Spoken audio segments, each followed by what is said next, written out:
हाँ जी भी सत श्री अकाल सारिਆਂ ਨੂੰ ਤੁਹਾਡੇ ਸਾਰਿਆਂ ਦਾ ਇੱਕ ਵਾਰੀ ਫੇਰ ਸਵਾਗਤ ਹੈ ਮੇਰੇ channel A to Z solutions ਦੇ ਉੱਪਰ ਤੇ ਮੈਂ ਉਮੀਦ ਕਰਦੀ ਹਾਂ ਤੁਸੀਂ ਸਾਰੇ ਬਹੁਤ ਵਧੀਆ ਹੋਵੋਗੇ। ਤਾਂ ਅੱਜ ਦੀ ਜੋ ਆਪਣੀ ਵੀਡੀਓ ਹੈ ਉਹ ਸਪੀਕਿੰਗ ਦੇ ਉੱਪਰ ਹੈ, ਬੇਸਿਕਸ ਆਫ ਸਪੀਕਿੰਗ। ਠੀਕ ਹੈ, ਹੁਣ ਜਿਹੜੇ ਸਟੂਡੈਂਟਸ ਨੂੰ ਨਹੀਂ ਪਤਾ ਬਿਗਨਰਸ ਨੂੰ ਕਿ ਸਪੀਕਿੰਗ ਕਿੱਦਾਂ ਲਈ ਜਾਂਦੀ ਹੈ, ਕੀ ਕੁਐਸਚਨਸ ਪੁੱਟ ਹੁੰਦੇ ਆ ਸਪੀਕਿੰਗ ਦੇ ਵਿੱਚ, ਸੋ ਉਹਨਾਂ ਵਾਸਤੇ ਇਹ ਅੱਜ ਦੀ ਵੀਡੀਓ ਆਈ ਥਿੰਕ ਹੈਲਪਫੁਲ ਰਹੇਗੀ, ਬੈਨੀਫੀਸ਼ੀਅਲ ਰਹੇਗੀ। ਠੀਕ ਹੈ, ਸੋ ਲੈਟ ਅਸ ਸਟਾਰਟ। ਸਪੀਕਿੰਗ ਇੱਕ ਫੋਰਥ ਮੋਡਿਊਲ ਹੁੰਦਾ ਹੈ, ਜਿੱਦਾਂ ਕਿ ਮੈਂ ਆਪਣੀ ਪਹਿਲੀ ਫਸਟ ਵੀਡੀਓ ਦੇ ਵਿੱਚ ਉਸ ਦਿਨ ਤੁਹਾਨੂੰ ਦੱਸਿਆ ਸੀਗਾ ਕਿ LRW listening, reading and writing ਇੱਕ ਸੈਪਰੇਟ ਡੇ ਕੰਡਕਟ ਹੁੰਦੀ ਹੈ। ਦਾ ਜਿਹੜਾ ਐਗਜ਼ਾਮ ਹੈ ਉਹ ਇੱਕ ਅਲੱਗ ਦਿਨ ਕੰਡਕਟ ਹੁੰਦਾ ਆ। ਇਹ LRW ਦੇ ਨਾਲ ਜਾਂ ਸੇਮ ਡੇ ਇੰਡੀਆ ਦੇ ਵਿੱਚ ਨਹੀਂ ਕੰਡਕਟ ਹੁੰਦਾ। ਠੀਕ ਹੈ, ਹੁਣ ਇਹ ਇੱਕ ਦਿਨ ਪਹਿਲਾਂ ਵੀ LRW ਤੋਂ ਹੋ ਸਕਦਾ ਹੈ, ਇੱਕ ਦਿਨ ਬਾਅਦ ਵੀ ਹੋ ਸਕਦਾ ਹੈ। ਸਿਮਿਲਰਲੀ ਇੱਕ ਹਫਤਾ ਪਹਿਲਾਂ ਵੀ ਹੋ ਸਕਦਾ ਹੈ, ਇੱਕ ਹਫਤਾ ਬਾਅਦ ਵੀ। It all depends upon the slot that IDP allots you. ਠੀਕ ਹੈ, ਇਹ ਉਸ ਸਲੋਟ ਦੇ ਉੱਪਰ ਡਿਪੈਂਡ ਕਰਦਾ ਜਿਹੜਾ IDP ਤੁਹਾਨੂੰ ਅਲੋਟ ਕਰ ਰਿਹਾ, ਰਾਈਟ। ਹੁਣ ਇਹ ਸਪੀਕਿੰਗ ਦਾ ਜੋ ਹੈ ਇਹ ਡਿਪੈਂਡ ਕਰਦਾ ਆ ਐਗਜ਼ਾਮੀਨਰ ਦੇ ਉੱਪਰ ਪਲੱਸ ਕੈਂਡੀਡੇਟ ਦੇ ਉੱਪਰ ਕਿ ਇਹ ਕਿਸ ਤਰ੍ਹਾਂ ਜਾ ਰਹੀ ਹੈ, ਕਿੰਨੀ ਡਿਊਰੇਸ਼ਨ, ਕਿੰਨੀ ਲੌਂਗ ਡਿਊਰੇਸ਼ਨ ਲਈ ਸਪੀਕਿੰਗ ਆਪਣੀ ਜਾ ਰਹੀ ਹੈ ਤੇ ਕਿੰਨੀ ਸ਼ਾਰਟ ਡਿਊਰੇਸ਼ਨ ਵਾਸਤੇ ਜਾ ਰਹੀ ਹੈ। ਜੋ ਮੈਕਸਿਮਮ ਟਾਈਮ ਆਪਣੀ ਸਪੀਕਿੰਗ ਦਾ ਹੁੰਦਾ ਉਹ 18 to 20 ਮਿੰਟਸ ਦਾ ਹੁੰਦਾ ਹੈ, maximum time 18 to 20 minutes. So again ਇਹ ਤੁਹਾਡੇ ਐਗਜ਼ਾਮੀਨਰ ਦੇ ਉੱਪਰ ਡਿਪੈਂਡ ਕਰਦਾ ਹੈ ਕਿ ਉਹ ਕਿੰਨੀ ਜਲਦੀ ਖਤਮ ਕਰ ਰਿਹਾ ਜਾਂ ਕਿੰਨੀ ਲੇਟ ਖਤਮ ਕਰ ਰਿਹਾ। It all depends upon the satisfaction of examiner actually, ਕਿ ਉਹ ਕਿੰਨੀ ਜਲਦੀ ਸੈਟਿਸਫਾਈ ਹੋ ਰਿਹਾ ਤੁਹਾਡੇ ਕੋਲੋਂ।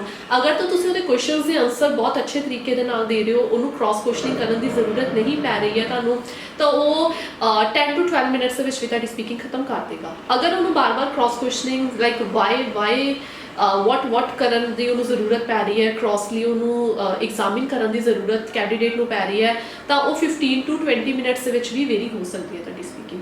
ਠੀਕ ਹੈ ਜੀ, ਸੋ ਇਹ ਹੈ ਇੱਕ ਡਿਊਰੇਸ਼ਨ ਸਪੀਕਿੰਗ ਦੇ ਐਗਜ਼ਾਮ ਦੀ। ਇਹ ਬਹੁਤ ਲੰਬਾ ਐਗਜ਼ਾਮ ਨਹੀਂ ਹੁੰਦਾ ਜਿੱਦਾਂ ਕਿ LRW 3.5 ਘੰਟੇ ਦਾ ਐਗਜ਼ਾਮ ਹੁੰਦਾ ਹੈ। ਇਹ ਸਿਰਫ 15 to 20 ਮਿੰਟਸ ਤੁਸੀਂ ਆਪਣਾ ਮੈਕਸਿਮਮ ਇਹਦੇ ਵਿੱਚ ਸਪੈਂਡ ਕਰਨਾ ਹੁੰਦਾ ਹੈ, ਰਾਈਟ। ਹੁਣ ਆਪਣੀ ਸਪੀਕਿੰਗ ਦਾ ਹੈ ਜੋ ਉਹ 3 ਪਾਰਟਸ ਦੇ ਵਿੱਚ ਡਿਵਾਈਡਡ ਹੁੰਦੀ ਹੈ। ਇਹਦਾ ਐਗਜ਼ਾਮ ਪਹਿਲਾ ਹੁੰਦਾ ਪਾਰਟ ਆਪਣਾ ਇੰਟਰੋਡਕਟਰੀ, ਦੈਨ ਹੈ ਆਪਣਾ ਕਿਊ ਕਾਰਡ ਪਾਰਟ ਐਂਡ ਲਾਸਟ ਆਉਂਦਾ ਆਪਣਾ ਫੋਲੋ ਅਪ ਸੈਕਸ਼ਨ। ਠੀਕ ਹੈ ਜੀ, ਹੁਣ ਇਹ 3 ਪਾਰਟਸ ਦੇ ਵਿੱਚ ਸਪੀਕਿੰਗ ਕੰਡਕਟ ਹੋ ਰਹੀ ਹੈ ਤਾਂ ਤੁਹਾਨੂੰ ਡੈਫੀਨੇਟਲੀ ਇਹ 3 ਪਾਰਟਸ ਦੇ ਉੱਪਰ ਹੀ ਕੰਮ ਕਰਨਾ ਪਏਗਾ। ਠੀਕ ਹੈ ਜੀ, ਹੁਣ ਅਗਰ ਤੁਸੀਂ ਜਿੱਦਾਂ ਕਿ ਆਪਣੀ ਸਕਰੀਨ ਦੇ ਉੱਪਰ ਦੇਖ ਰਹੇ ਹੋ introductory questions which are asked to almost every student। ਠੀਕ ਹੈ, ਹਰ ਸਟੂਡੈਂਟ ਨੂੰ ਇਹ 3-4 ਕੁਐਸਚਨਸ ਪੁੱਛੇ ਹੀ ਜਾਂਦੇ ਆ। ਇਹ ਮੈਂ ਵੀ ਤੁਹਾਨੂੰ ਇਹੀ ਇਸ ਟਾਈਮ ਐਡਵਾਈਸ ਕਰੂੰਗੀ ਕਿ ਜੋ ਹਾਲੇ ਪ੍ਰਿਪੇਅਰ ਕਰ ਰਹੇ ਹੈ ਇਸ ਐਗਜ਼ਾਮ ਨੂੰ, ਕਿ ਉਹ ਇਹ ਵਾਲੇ 4 ਕੁਐਸਚਨਸ ਨੂੰ ਤਾਂ ਪੱਕੇ ਤੌਰ ਤੇ ਪ੍ਰਿਪੇਅਰ ਕਰਕੇ ਹੀ ਜਾਣ, ਕਿਉਂਕਿ ਇੱਕ ਵਾਰਮ ਅਪ ਸੈਕਸ਼ਨ ਹੁੰਦਾ ਆ ਜਿਹਦੇ ਵਿੱਚ ਐਗਜ਼ਾਮੀਨਰ ਤੇ ਕੈਂਡੀਡੇਟ ਦੇ ਵਿੱਚ ਇੱਕ ਲਾਈਕ ਕੰਫਰਟੇਬਲ ਜ਼ੋਨ ਇਹਦੇ ਵਿੱਚ ਬਣਦਾ ਹੈ ਐਗਜ਼ਾਮੀਨਰ ਤੇ ਕੈਂਡੀਡੇਟ ਦਾ। ਠੀਕ ਹੈ, ਉਹ ਹੁਣ ਫਸਟ ਕੁਐਸਚਨ ਇਹ ਹੁੰਦਾ ਮੇ I know your name please. Definitely ਹੁਣ ਅਗਰ ਕੋਈ ਆਪਾਂ ਕਿਸੇ ਦੇ ਨਾਲ ਕੋਈ ਗੱਲ ਕਰ ਰਹੇ ਹਾਂ ਜਾਂ ਡਿਸਕਸ਼ਨ ਕਰ ਰਹੇ ਹਾਂ, ਠੀਕ ਹੈ, ਤੇ ਉਹ ਤੁਹਾਡਾ ਨਾਮ ਤਾਂ ਪਹਿਲਾਂ ਪੁੱਛੇਗਾ ਹੀ, ਤਾਂ ਹੀ ਆਪਾਂ ਅੱਗੇ ਉਸ ਡਿਸਕਸ਼ਨ ਨੂੰ ਵਧਾਵਾਂਗੇ। ਠੀਕ ਹੈ, ਸੋ ਪਹਿਲਾ ਕੁਐਸਚਨ ਆਪਣਾ ਇਹੀ ਆ ਜਾਂਦਾ ਹੈ ਕਿ may I know your name please. And ਆਪਣਾ ਸੈਕਿੰਡ ਕੁਐਸਚਨ ਹੈ ਉਹ ਆ ਜਾਂਦਾ ਹੈ how may I call you. ਹੁਣ ਐਗਜ਼ਾਮੀਨਰ ਨੇ ਤੁਹਾਡਾ ਨਾਮ ਤਾਂ ਪੁੱਛ ਲਿਆ। ਹੁਣ ਫੋਰ ਐਗਜ਼ਾਮਪਲ ਮੇਰਾ ਨਾਮ ਰਸ਼ਮੀ ਅਰੋੜਾ ਹੈ ਤੇ ਮੈਂ ਉਹਨੂੰ ਕਹੂੰਗੀ ਕਿ ਮਾਈ ਨੇਮ ਇਜ਼ ਰਸ਼ਮੀ ਅਰੋੜਾ। ਹੁਣ ਉਹ ਬਾਰ-ਬਾਰ ਮੈਨੂੰ ਰਸ਼ਮੀ ਅਰੋੜਾ ਤਾਂ ਕਰੇਗਾ ਨਹੀਂ ਐਗਜ਼ਾਮੀਨਰ। ਸੋ ਇੱਕ ਨੈਕਸਟ ਕੁਐਸਚਨ ਜਿਹੜਾ ਪੱਕਾ ਹੀ ਹੈ, ਜਿਹੜਾ ਫਿਕਸਡ ਆ, ਐਗਜ਼ਾਮੀਨਰ ਨੇ ਪੁੱਛਣਾ ਹੀ ਪੁੱਛਣਾ how may I call you or how may I address you. ਕਿ ਹੁਣ ਅਗਰ ਆਪਾਂ ਜਿੱਦਾਂ ਅੱਗੇ ਡਿਸਕਸ਼ਨ ਕਰਨ ਵਾਸਤੇ ਜਾ ਰਹੇ ਹਾਂ ਤਾਂ ਮੈਂ ਤੁਹਾਨੂੰ ਕਿਸ ਨਾਮ ਦੇ ਨਾਲ ਬਾਰ-ਬਾਰ ਬੁਲਾਵਾਂ, ਤਾਂ definitely you can call me by my first name Rashmi, ਜਾਂ ਫਿਰ ਜੋ ਵੀ ਤੁਹਾਡਾ ਨਾਮ ਹੈ ਤੁਸੀਂ ਆਪਣਾ ਫਰਸਟ ਨੇਮ ਦੇ ਨਾਲ ਆਪਣਾ ਐਗਜ਼ਾਮੀਨਰ ਨੂੰ ਕਹਿ ਸਕਦੇ ਹੋ ਕਿ ਯੂ ਕੈਨ ਐਡਰੈਸ ਮੀ। ਠੀਕ ਹੈ ਜੀ, ਹੁਣ ਮੈਂ ਇਹ ਚੀਜ਼ ਅਵੋਇਡ ਕਰੂੰਗੀ ਕਿ ਅਗਰ ਤੁਹਾਡਾ ਕੋਈ ਪੈਟ ਨੇਮ ਹੈ ਜਾਂ ਜਿੱਦਾਂ ਘਰ ਦੇ ਨਾਮ ਤੋਂ ਤੁਹਾਨੂੰ ਕੋਈ ਬੁਲਾਉਂਦਾ ਤਾਂ ਉਹ ਅਵੋਇਡ ਕਰਿਓ ਇਨਫੋਰਮਲ ਨੇਮਸ ਨੂੰ। ਆਪਣਾ ਜੋ ਤੁਹਾਡਾ ਫਰਸਟ ਨੇਮ ਹੈ ਤੁਸੀਂ ਉਹੀ ਦੱਸਿਓ ਆਪਣੇ ਪਾਸਪੋਰਟ ਦੇ ਅਕੋਰਡਿੰਗ, ਆਪਣੀ ਆਈਡੈਂਟੀਟੀ ਦੇ ਅਕੋਰਡਿੰਗ। ਠੀਕ ਹੈ, ਜੋ ਆਪਣਾ ਫਰਸਟ ਨੇਮ ਹੈ ਉਹੀ ਦੱਸਣਾ। ਇੱਕ ਫਾਰਮਲ ਜੋ ਡਿਸਕਸ਼ਨ ਹੈ ਉਹਦੇ ਵਾਸਤੇ ਇੱਕ ਬੈਸਟ ਪਾਰਟ ਰਹਿੰਦਾ ਹੈ। ਠੀਕ ਹੈ, ਨੈਕਸਟ ਕੁਐਸਚਨ ਹੈ ਮੇ ਆਈ ਸੀ ਯੋਰ ID। ਇਹ ਵੀ ਫਿਕਸ ਕੁਐਸਚਨ ਹੈ ਜਿਹੜਾ ਕਿ ਐਗਜ਼ਾਮੀਨਰ ਨੇ ਨੈਕਸਟ ਤੁਹਾਡੇ ਕੋਲੋਂ ਪੁੱਛਣਾ ਹੈ, ਕਿਉਂਕਿ ਹੁਣ ਬੱਚਾ ਉਹਦੇ ਸਾਹਮਣੇ ਬੈਠਾ ਆ। ਠੀਕ ਹੈ, ਇੰਟਰਨੈਸ਼ਨਲ ਐਗਜ਼ਾਮ ਹੈ ਇਹ, ਤਾਂ ਤੁਹਾਡੀ ਆਈਡੈਂਟੀਟੀ ਤਾਂ ਉਹ ਪੁੱਛੇਗਾ ਹੀ ਪੁੱਛੇਗਾ। ਤਾਂ ਇਸ ਕੇਸ ਦੇ ਵਿੱਚ ਤੁਸੀਂ ਆਪਣਾ ਪਾਸਪੋਰਟ ਹੈ ਜੋ ਉਹ ਐਗਜ਼ਾਮੀਨਰ ਨੂੰ ਸ਼ੋ ਕਰਨਾ ਹੈ, ਰਾਈਟ। ਫੋਰਥ ਕੁਐਸਚਨ ਆ ਜਾਂਦਾ ਹੈ where do you come from. ਹੁਣ ਤੁਸੀਂ ਕਿੱਥੋਂ ਆਏ ਹੋ। ਇਹ ਵੀ ਇੱਕ ਫਾਰਮਲ ਡਿਸਕਸ਼ਨ ਦਾ ਹੀ ਪਾਰਟ ਹੈ, ਕੈਜੂਅਲ ਜੀ ਡਿਸਕਸ਼ਨ ਦਾ ਪਾਰਟ ਮੈਂ ਕਹਿ ਸਕਦੀ ਹਾਂ। ਠੀਕ ਹੈ, ਕਿ ਤੁਸੀਂ ਕਿੱਥੋਂ ਆਏ ਹੋ। ਇਹ 4 ਕੁਐਸਚਨਸ ਇਦਾਂ ਦੇ ਹੁੰਦੇ ਆ ਕਿ ਜਿਹੜੇ ਹਰ ਐਗਜ਼ਾਮੀਨਰ ਹਰ ਸਟੂਡੈਂਟ ਨੂੰ ਪੁੱਛਦਾ ਹੀ ਪੁੱਛਦਾ ਹੈ। So these are fixed question. So suggest you all ਕਿ ਇਹ 4 ਕੁਐਸਚਨਸ ਉੱਪਰ ਪਲੀਜ਼ ਵਰਕ ਵੈਰੀ ਹਾਰਡਲੀ। ਇਹਨਾਂ ਤੋਂ ਹੀ ਅਗਰ ਤੁਹਾਡੀ ਫਲੂਐਂਸੀ ਉਹਨੇ ਜੱਜ ਕਰ ਲਈ ਤਾਂ ਅੱਛਾ ਤੁਹਾਡਾ ਅੱਗੇ ਦੀ ਸਪੀਕਿੰਗ ਰਹਿ ਸਕਦੀ ਹੈ। ਮੇਬੀ ਤੁਹਾਡਾ ਕੌਨਫੀਡੈਂਸ ਇਹਦੇ ਤੇ ਅੱਛਾ ਅਗਰ ਬੈਠ ਗਿਆ ਤਾਂ ਤੁਹਾਡੀ ਅਗਲੀ ਆਉਣ ਵਾਲੇ ਜਿੰਨੇ 3 ਪਾਰਟਸ ਹੈ ਉਹ ਤੁਹਾਡੇ ਬੈਸਟ ਰਹਿਣਗੇ। ਠੀਕ ਹੈ ਜੀ। ਹੁਣ ਨੈਕਸਟ ਆ ਜਾਂਦਾ ਹੈ ਇੰਟਰੋਡਕਟਰੀ ਪਾਰਟ। ਐਕਚੁਅਲੀ ਹੁਣ ਸਟਾਰਟ ਹੋ ਰਿਹਾ ਇਸ ਜਗ੍ਹਾ ਤੋਂ ਆ ਕੇ, ਜਿੱਦਾਂ ਕਿ ਤੁਸੀਂ ਆਪਣੀ ਸਕਰੀਨ ਤੇ ਦੇਖ ਰਹੇ ਹੋ ਕਿ ਐਨੀ 2 ਪਾਰਟਸ ਕੈਨ ਬੀ ਆਸਕਡ। ਹੁਣ 2 ਪਾਰਟਸ ਵੀ ਹੋ ਸਕਦੇ ਹੋ, 3 ਪਾਰਟਸ ਵੀ ਹੋ ਸਕਦੇ ਹੋ, 4 ਵੀ ਹੋ ਸਕਦੇ ਹੋ, ਔਰ 1 ਪਾਰਟ ਵੀ ਹੋ ਸਕਦਾ ਹੈ। Again it depends upon examiner. ਠੀਕ ਹੈ, ਐਗਜ਼ਾਮੀਨਰ ਦੀ ਕਾਲ ਹੈ ਕਿ ਉਹ ਤੁਹਾਨੂੰ 1 ਪਾਰਟ ਦੇ ਉੱਪਰ ਹੀ ਕੰਮ ਕਰ ਰਿਹਾ ਹੈ, ਉਹਨੇ ਉਹਦੇ ਤੇ ਹੀ ਤੁਹਾਨੂੰ ਕ੍ਰੋਸਲੀ ਕੁਐਸਚਨ ਕਰ ਕਰਕੇ ਉੱਥੇ ਹੀ ਇੰਟਰੋਡਕਟਰੀ ਖਤਮ ਕਰ ਦਿੱਤਾ ਹੈ, ਜਾਂ ਉਹ 2 ਪਾਰਟਸ ਦੇ ਉੱਪਰ ਵੀ ਤੁਹਾਡੇ ਨਾਲ ਗੱਲ ਕਰ ਰਿਹਾ। ਹੁਣ ਉਹ ਪਾਰਟਸ ਕੀ ਹੁੰਦੇ ਆ, ਜਿੱਦਾਂ ਕਿ ਇੱਕ ਟੌਪਿਕ ਉਹਨੇ ਤੁਹਾਡਾ ਚੱਕ ਲਿਆ ਹੈ ਸਪੀਕਿੰਗ ਬੁਕਲੈਟ ਦੇ ਵਿੱਚੋਂ। ਫੋਰ ਐਗਜ਼ਾਮਪਲ ਵੈਦਰ, ਹੁਣ ਜਿੱਦਾਂ ਕਿ ਮੈਂ ਇੱਥੇ ਦੱਸਿਆ ਹੋਇਆ ਤੁਹਾਨੂੰ weather, like what is the weather in your hometown, yeah, what is the weather like in your hometown, so what kind of weather do you prefer, dry weather or wet weather, or you like cold weather or hot weather। ਇੱਦਾਂ ਦੇ questions ਉਹ ਇੱਕ topic ਦੇ ਉੱਪਰ ਪੁੱਛ ਸਕਦੇ ਨੇ। ਔਰ are you in habit of checking the weather forecast. So ਇੱਦਾਂ ਦੇ ਕੁਐਸਚਨਸ ਉਹ ਵੈਦਰ ਦੇ ਉੱਪਰ ਪੁੱਛ ਸਕਦੇ ਨੇ। ਹੁਣ ਇਹ ਕੁਐਸਚਨਸ ਕੀ ਆ, ਉਹ ਵੇਰੀ ਵੀ ਕਰਦੇ ਆ ਤੁਹਾਡੇ ਆਨਸਰ ਦੇ ਉੱਪਰ। ਜਿਸ ਤਰ੍ਹਾਂ ਦਾ ਤੁਸੀਂ ਆਨਸਰ ਦੇ ਰਹੇ ਹੋ, ਅਗਲਾ ਐਗਜ਼ਾਮੀਨਰ ਦਾ ਕੁਐਸਚਨ ਉਸੇ ਹਿਸਾਬ ਨਾਲ ਮੋਲਡ ਹੋ ਜਾਂਦਾ। ਠੀਕ ਹੈ।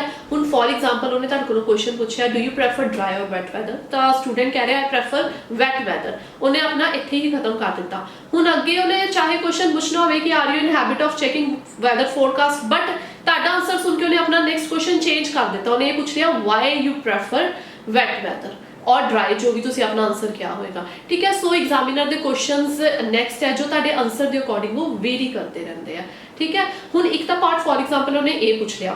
ਹੁਣ ਹੋ ਸਕਦਾ ਹੈ ਕਿ ਉਹ ਵੈਦਰ ਦੇ ਉੱਪਰ ਹੀ ਤੁਹਾਨੂੰ 5 7 8 10 ਕੁਐਸਚਨਸ ਪੁੱਛ ਲਵੇ ਤੇ ਉਹ ਉੱਥੇ ਹੀ ਇੰਟਰੋਡਕਟਰੀ ਨੂੰ ਖਤਮ ਕਰ ਦੇਵੇ। ਇਦਾਂ ਵੀ ਹੋ ਸਕਦਾ ਉਹ ਸਿਰਫ ਵੈਦਰ ਦੇ ਉੱਪਰ 3 ਜਾਂ 4 ਕੁਐਸਚਨਸ ਪੁੱਛੇ ਤੇ ਆਪਣੇ ਨੈਕਸਟ ਪਾਰਟ ਦੇ ਉੱਪਰ ਆ ਜਾਵੇ। ਫੋਰ ਐਗਜ਼ਾਮਪਲ ਹੁਣ ਜਿੱਦਾਂ ਮੈਂ ਦੱਸਿਆ ਇੱਥੇ snacks, what snacks do you like, what is your favorite snacks।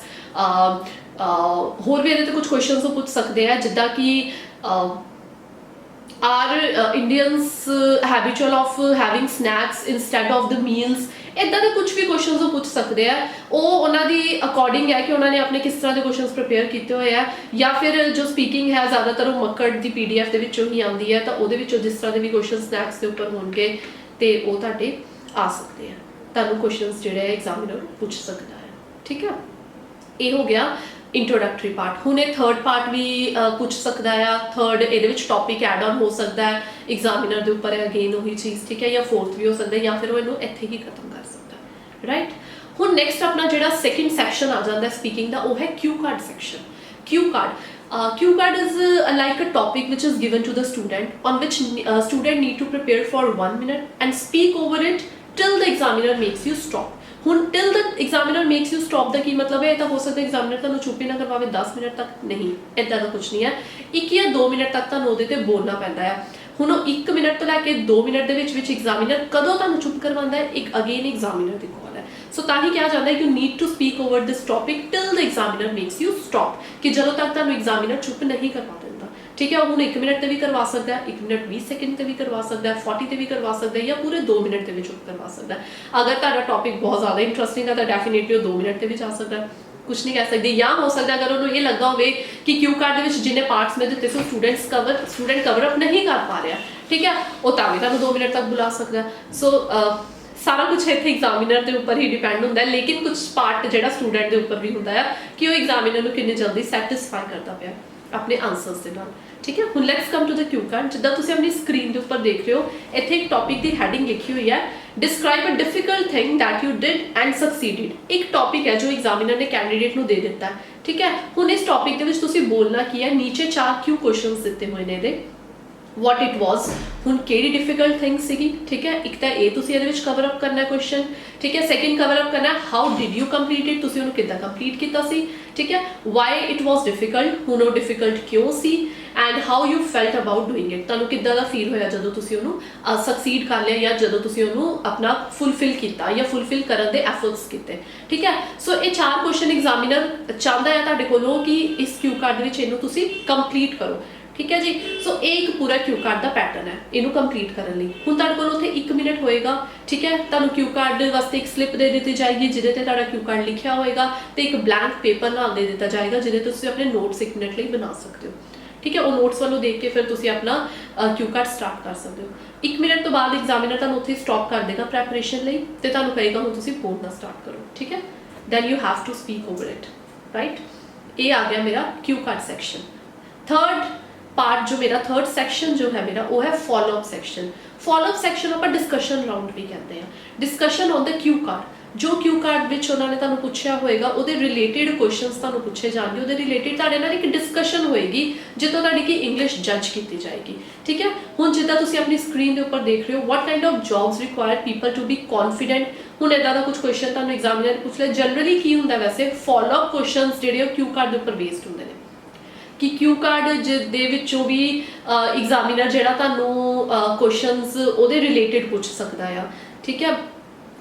ਇੱਕ ਚੀਜ਼ ਦਾ ਧਿਆਨ ਰੱਖਣਾ, follow up question on the spot change ਵੀ ਹੋ ਜਾਂਦੇ ਆ ਕਈ ਵਾਰ। ਉਹ ਅਗੇਨ ਤੁਹਾਡੇ क्यू कार्ड ਦੇ ਕੰਟੈਂਟ ਦੇ ਉੱਪਰ ਡਿਪੈਂਡ ਕਰਦਾ ਹੈ, ਆਈਡੀਆ ਦੇ ਉੱਪਰ ਡਿਪੈਂਡ ਕਰਦਾ ਹੈ। ਕਈ ਵਾਰ ਕਿ ਐਗਜ਼ਾਮੀਨਰ ਨੂੰ ਤੁਹਾਡਾ ਆਈਡੀਆ ਹੋ ਸਕਦਾ ਪਸੰਦ ਆਇਆ ਹੋਵੇ, ਉਹ ਤਾਂ ਵੀ ਆਪਣੇ ਕੁਐਸਚਨਸ ਚੇਂਜ ਕਰ ਦਿੰਦਾ ਹੈ। ਉਹ ਤਾਂ ਹੋਰ ਕੁਝ ਤੁਹਾਨੂੰ ਉਹਦੇ ਵਿੱਚੋਂ ਪੁੱਛਣਾ ਚਾਹੁੰਦਾ ਹੈ ਕਿ ਜੋ ਤੁਸੀਂ ਬੋਲਿਆ ਸੀ ਇਹ ਕਿੱਦਾਂ ਹੋਇਆ, ਠੀਕ ਹੈ, according to you why this happen, ਠੀਕ ਹੈ। ਉਹ ਹੋ ਸਕਦਾ ਹੈ ਕਿ ਉਹਨੂੰ ਬਿਲਕੁਲ ਹੀ ਨਾ ਪਸੰਦ ਆਇਆ ਹੋਵੇ, ਤਾਂ ਵੀ ਕ੍ਰਾਸ ਕੁਐਸਚਨਿੰਗ ਆਪਣੇ ਵੱਲੋਂ ਸ਼ੁਰੂ ਕਰ ਦੇਵੇ, ਠੀਕ ਹੈ। ਔਰ ਥਰਡ ਇਹ ਹੋ ਸਕਦਾ ਹੈ ਕਿ ਜੋ ਉਹਨੇ ਫਿਕਸ ਕੀਤੇ ਹੋਏ ਕੁਐਸਚਨਸ ਉਹੀ ਪੁੱਛੇ, ਰਾਈਟ। ਸੋ ਫॉलोअप ਕੁਐਸਚਨ ਲਈ ਕਦੀ ਵੀ पहला प्रैपरेशन नहीं करनी चाहिए मेरे हिसाब नाल, क्योंकि वो एग्जामिनर के माइंडसैट के उपर है, हुण की पता वो चेंज कर ही देवे ऑन द स्पॉट, ठीक है। बट फिलहाल जो इस फॉलोअप क्यू कार्ड के नाल फॉलोअप क्वेश्चन सीगे वो कुछ इदां सीगे, what kind of jobs require people to be confident, ठीक है। On what occasions should children be encouraged, how do you help children to stay focused, and what challenges do young people face today. एक गल का ध्यान रखना, discussion जो आप किसी के नाल करते हैं वो डिस्कशन हमेशा थोड़ी लेंथी जाती है, क्योंकि आप डिस्कशन का मतलब ही डिबेट भी करते हैं आप, है ना। सो इदा दे कई बार आंसर को कॉन्ट्राडिक्ट भी करना पैंदा है, सामने वाले के आंसर के नाल अपने आइडियाज़ कॉन्ट्राडिक्ट हो जाते हैं। सो डिस्कशन ही इनू कहते हैं, ठीक है। सो डिस्कशन हमेशा लेंथी जाती है, कभी भी टू द पॉइंट आप इसका आंसर नहीं देवांगे, एक अच्छे तरीके इलैबोरेट करके ही अपना आंसर देवांगे। So as compare to the introductory answer, follow up question के आंसर मेरे हिसाब नाल थोड़े जे लेंथी होने चाहिए। लेंथी ये नहीं कि उन्होंने बिना कारण तो उन्होंने खिचड़ी बनाई जाओ, नहीं, लेकिन अपने आंसर को फुली सपोर्ट करो। उन्होंने फुली सपोर्ट जो आप अपने आइडिया या आंसर को करना होंगे, डेफिनेटली वो लंबा तो जाता ही है, ठीक है।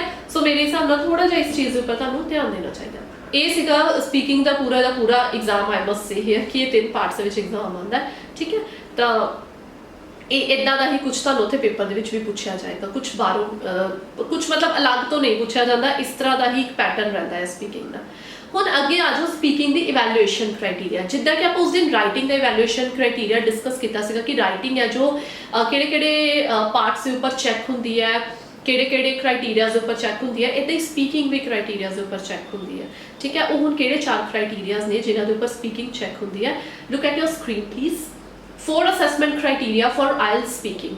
Number 1, fluency and coherence. Number 2, lexical resources. Number 3, grammatical range and accuracy. And number 4, pronunciation.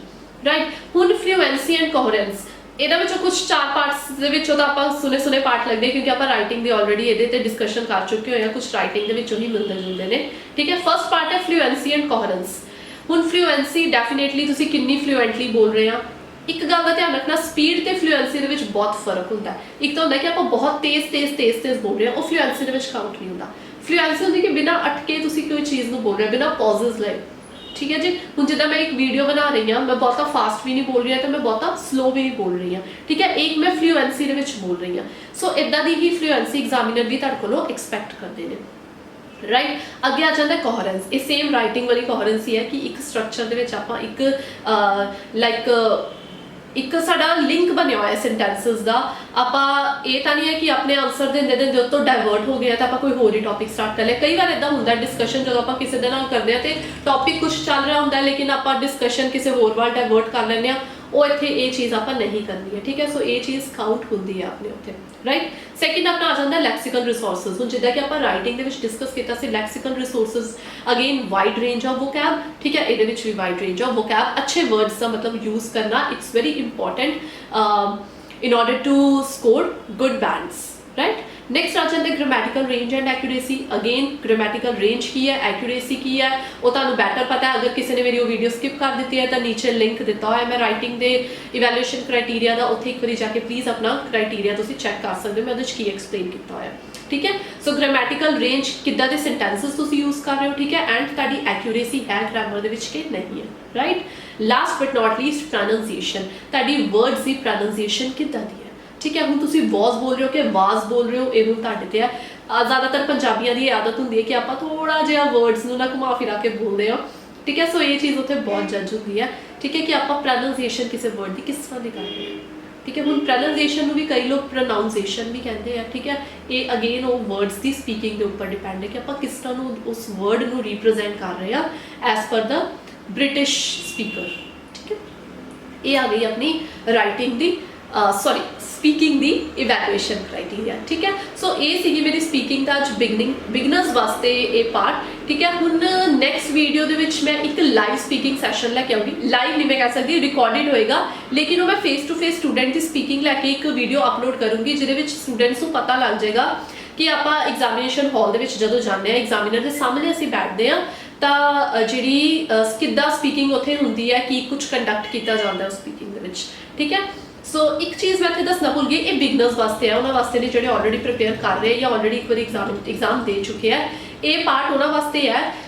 Speaking जो होंगी है 1 to 1 होंगी है, एक रूम के एक साइड पर एग्जामिनर बैठा होंगे, दूसरे साइड पर स्टूडेंट बैठा होंगे, थर्ड परसन उत्थे कोई अवेलेबल नहीं होंगे। एक प्लस पॉइंट है स्पीकिंग का कि सानू ग्रुप के स्पीकिंग उत्थे नहीं देनी पैंदी।